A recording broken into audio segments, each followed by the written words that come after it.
नमस्कार, आप देख रहे हैं दी समाचार भारती। मैं हूं आपके साथ मोहम्मद मिराज। अभी मैं बरौनी नगर परिषद के विभिन्न समस्याओं पर चर्चा करेंगे और हमारे साथ इस मुद्दे पर चर्चा करने के लिए भारती फाउंडेशन के संस्थापक संजय आनंद जी हैं।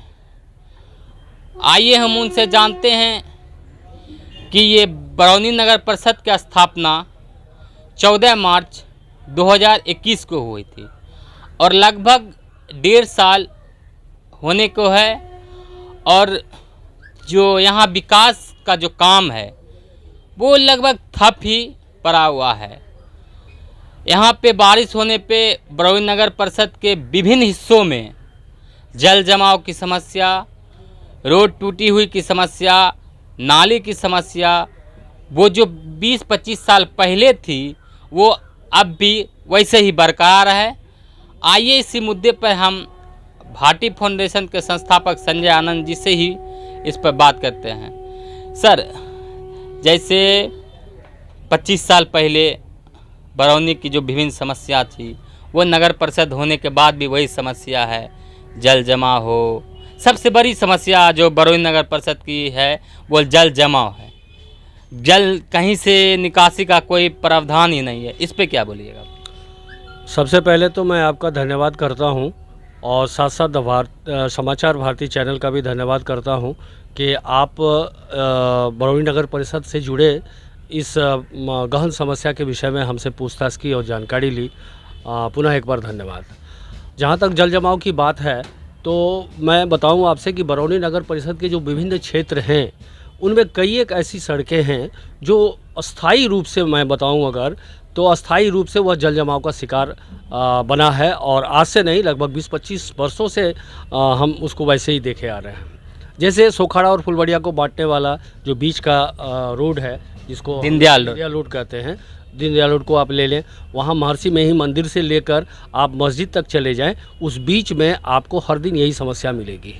आए दिन वहाँ एक्सीडेंट जो है होते रहते हैं और इसलिए हम लोगों ने उसको एक्सीडेंट प्रोन जोन के नाम से ज़्यादा डेवलप हो गया है। दूसरी, जल जमाव का अगर हम फुलवड़िया की बात करें तो फुलवड़िया आपका जो कोल्ड स्टोरेज है उसके अंदर से जो रोड बीएमसी की ओर जाती है, उस बीएमसी के मोहल्ले में जो स्कूल हैं वहाँ की समस्याएं भी जल जमाव का रहता है। इतनी सड़न होती है, इतनी बदबू और कचरा वहाँ जमा है जो आज 20-25 साल से मैं उसको भी देख रहा हूँ, लेकिन आज तक उसको अस्थाई समाधान उसका भी नहीं हो पाया है। इस तरह से ये प्रशासक को चाहिए और इस संबंध में हमारी बातचीत भी नगर परिषद के जो प्रभारी कार्यपालक अधिकारी हैं उनसे हमारी बात हुई थी 2 दिन पहले। उन्होंने बताया था कि पिछले वर्ष कुछ योजना बना के अप्रूवल के लिए भेजा गया था, लेकिन आज तक उसको अनुमोदन नहीं मिल सका है। इसलिए उन्होंने कहा कि इससे आगे हम अभी कुछ नहीं कर सकते हैं जब तक कि उसका अनुमोदन हमको प्राप्त नहीं हो जाता है, लेकिन अस्थायी समाधान के लिए यही होगा कि फिर पंप लगाए जाएंगे, पानी निकाल दिया जाएगा, लेकिन यह कोई अस्थायी समाधान नहीं है और बरौनी नगर परिषद इसका अस्थायी समाधान ढूंढना चाहती है। जैसे दीनदयाल रोड के जिक्र किए तो विधानसभा चुनाव जब हुआ था उसके कुछ दिन ही बाद दीनदयाल रोड का एक पिचिंग रोड बना था, जिसकी अभी स्थिति आप खुद जाके देख सकते हैं या आप खुद देखे होंगे, इस पर क्या बोलिएगा? अब मैं तो एक बात ही बता दिया कि ये समस्याएं जो है वो आज कई बार हमारे जनप्रतिनिधि भी, ग्राम प्रधान भी इसको हल करने का प्रयास किया, अधिकारी लोग भी रहे, रात दिन भी जुटे रहे, काफ़ी मशक्क़त के बाद भी जो है यह प्रॉब्लम सॉर्ट आउट नहीं हो सका है। तो इसके अस्थाई समाधान की आवश्यकता है और बिना अस्थाई समाधान किए हुए, ढूंढे हुए अभी जो कुछ भी तत्काल व्यवस्था जो कुछ हो जाए, लेकिन यह अस्थाई व्यवस्था नहीं हो सकती। इसलिए हम ये कहेंगे कि प्रशासक को फिर से चाहिए और हम अपने क्षेत्र के विधायक को भी इस संबंध में आग्रह करेंगे। हमारे क्षेत्र के जो सांसद हैं उनसे भी आग्रह होगी हमारी कि इस जो बरौनी नगर परिषद की जो समस्या बनी है उसको दूर करें। चाहे वो तो हो गया। एक सवाल और बरौनी नगर परिषद की जो सबसे बड़ी समस्या उत्पन्न होती है, बरौनी नगर परिषद में एक भी सरकारी अस्पताल नहीं है। जहाँ लोग अगर इमरजेंसी में जाना चाहे तो वो 17 किलोमीटर दूर या तो बेगूसराय सदर अस्पताल जाए या तेघड़ा अनुमंडल अस्पताल जाए। पर बरौनी में लगभग 2.5 लाख की आबादी है, उसके बाद ग्रामीण क्षेत्र की आबादी है, सब मिला के जितनी भी आबादी हो, वो उसके लिए इमरजेंसी अस्पताल, इमरजेंसी वार्ड बरौनी क्षेत्र में नहीं, इस पे क्या कहना है? देखिए, सबसे पहले तो ये हम बताएंगे कि सही कहा आपने, 2.5 से 3 लाख की जनसंख्या जो है बरौनी नगर परिषद और बरौनी शहर पर टिकी है। और यहाँ सिर्फ यहाँ के जो 8 पंचायत हैं उसके जो जुड़े हैं इस नगर परिषद से, उसके अलावा भी ग्रामीण क्षेत्र है हमारे कई यहाँ के, जैसे आप सुदूर उत्तर में ले लिए पासोपुर, दमदरपुर, आलापुर, किरतौल, इस तरह के लोग, गौड़ा, इस सब के लोग यहाँ आते हैं। और जो एक छोटा सा APSC हुआ करता था सोकारा 2 में, वहीं पर मतलब इलाज के लिए लोग भी आते हैं। लेकिन आपको बता दें कि वहाँ पर हमारे यहाँ सुविधाएँ है ही नहीं। कहने के लिए 4 डॉक्टर पोस्टेड हैं यहाँ, कुल मिला के 10 से 11 कर्मी भी यहाँ उपस्थित हैं।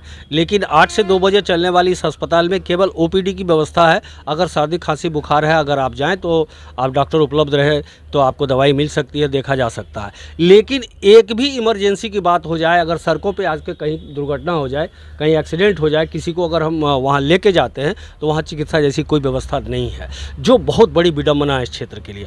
और याद रखना चाहिए कि अच्छे मानव संसाधन की कल्पना हम तभी कर सकते हैं जब स्वास्थ्य और शिक्षा का समुचित प्रबंध उस क्षेत्र में हो।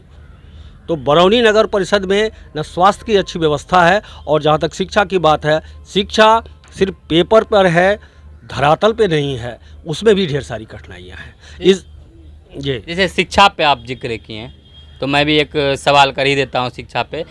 शिक्षा यहाँ पे जो भी 8वीं तक जो क्लास थे, उसको यहाँ 10वां तक क्लास कर दिया गया है।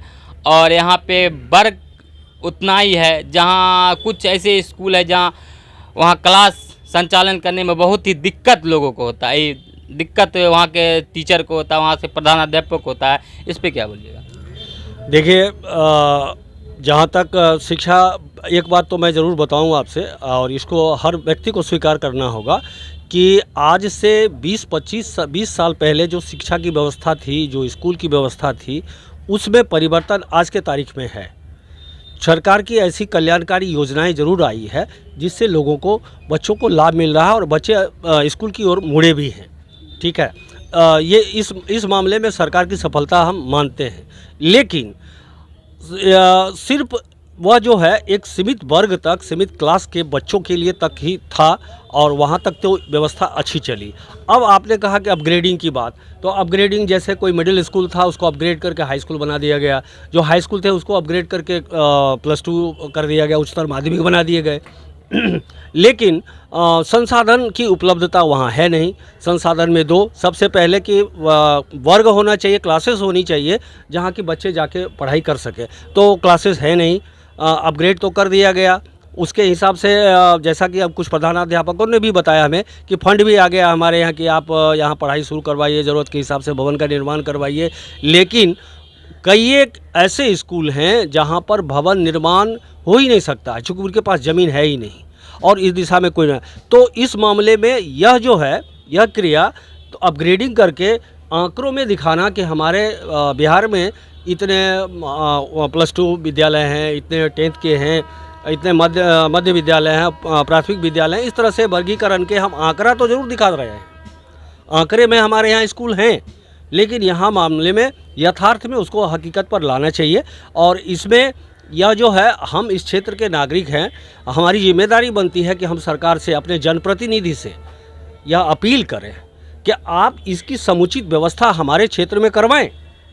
आज हम अपने जनप्रतिनिधि हो, चाहे वो विधायक हो हमारे, चाहे वो सांसद हों, उनको जो हम लोगों ने चुना है अपनी क्षेत्र की समस्याओं को हल करने के लिए ही, और वह अगर हमारी इस समस्या पर फोकस नहीं करते हैं, ध्यान नहीं देते हैं, तो हम समझते हैं कि जनता समय आने पर ज़रूर बताती है।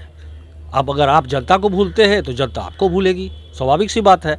तो हम यही कहेंगे कि यह सिर्फ आंकड़ों में नहीं होना चाहिए, यथार्थ की भूमि पर भी इसको खड़ा रहना चाहिए, तब जाके इसकी सफलता मिलेगी। और जहाँ तक हमारा प्रयास का बात है, तो हमने अपने बरौनी नगर परिषद के जो प्रमुख समस्याएं हमें दिखी, उसके बारे में जो हमने पहल किया, मैं आपको एक संक्षिप्त विवरण दे देता हूँ कि अभी आप देख रहे हैं कि बरौनी नगर परिषद के जो 8 पंचायत हैं वो लगभग आधे पंचायत है रेलवे लाइन के उस पार, आधे हैं रेलवे लाइन के इस पार। अब समस्या ये होती है कि अगर एक नगर परिषद को मॉनिटरिंग करने की आवश्यकता होती है तो आप देखेंगे अम्बे सिनेमा हॉल के पास जो बनी हुई गुमती संख्या 7B है वह सबसे बड़ा बाधक है, और गुड गवर्नेंस के लिए और कंट्रोल करने के लिए भी यह चाहिए। मान लीजिए आज के तारीख में कोई अपराधी अपराध करके निकलता है और चला जाता है गुमती के उस पार, रेलगाड़ी पास करने लगती है, पुलिस की गाड़ी इधर ही खड़ी है, तब तक अपराधी भाग के चले जाते हैं। तो कहने का मतलब है कि एक पुल की आवश्यकता थी, उसके लिए भी लोग बरसों से प्रयास कर रहे हैं। ये नहीं कि सिर्फ मैं ही प्रयास किया हूँ, बरसों से लोग प्रयास कर रहे हैं और हमने भी उसमें प्रयास में शामिल हुआ। और राज्यसभा सांसद जी को, राकेश सिन्हा जी को हमने स्मारक पत्र भी दिया था और उस पर एक्शन भी हुई और अप्रूव हो गया ये ओवरब्रिज का मामला। अब आते हैं दूसरा बताते हैं, जो जिस स्वास्थ्य की मुद्दे की आपने चर्चा की है, तो इसी जून महीने में एक प्रोग्राम आया था, गंगा दशहरा का दिन था और माननीय राज्यसभा सांसद राकेश कुमार जी का प्रोग्राम अयोध्या तेघड़ा घाट पे था। तो हमने उस समय का भी फ़ायदा उठाया और इससे संबंधित एक सुपर स्पेशलिटी अस्पताल की स्थापना के लिए एक ज्ञापन हमने उनको सौंपा और उन्होंने सकारात्मकता दिखाई और कहा कि हम इस दिशा में भी पहल करेंगे और आपकी ये समस्याएं भी हल होगी, आप भरोसा रखिए। तो हमने वो भी पहल किया। तो हमारे स्तर से जहाँ कहीं भी इसको पहल करने की बात है तो हम वहाँ करते हैं और करते रहेंगे, क्योंकि समाज जो अगर हमारा स्वस्थ होता है, समाज के लोग स्वस्थ होते हैं, शिक्षित होते हैं, तो विकास स्वतः हमारे पास चल के आएगी। विकास के पास हमको जाने की आवश्यकता नहीं है, विकास खुद चल के आएगी। हमारे यहाँ शिक्षा और स्वास्थ्य सुदृढ़ होना चाहिए। जी बहुत बहुत धन्यवाद, आपने अपना कीमती समय हमें दिए। हमारे साथ भारती फाउंडेशन के संस्थापक संजय आनंद जी से, जो बरौनी नगर परिषद के विभिन्न समस्याओं पर बात किए। आप देखते रहिए दी समाचार भारती। मैं हूं आपके साथ मोहम्मद मिराज। हमारे चैनल को सब्सक्राइब करें, फेसबुक पे हैं तो लाइक करें और ज़्यादा से ज़्यादा शेयर करें इस वीडियो को।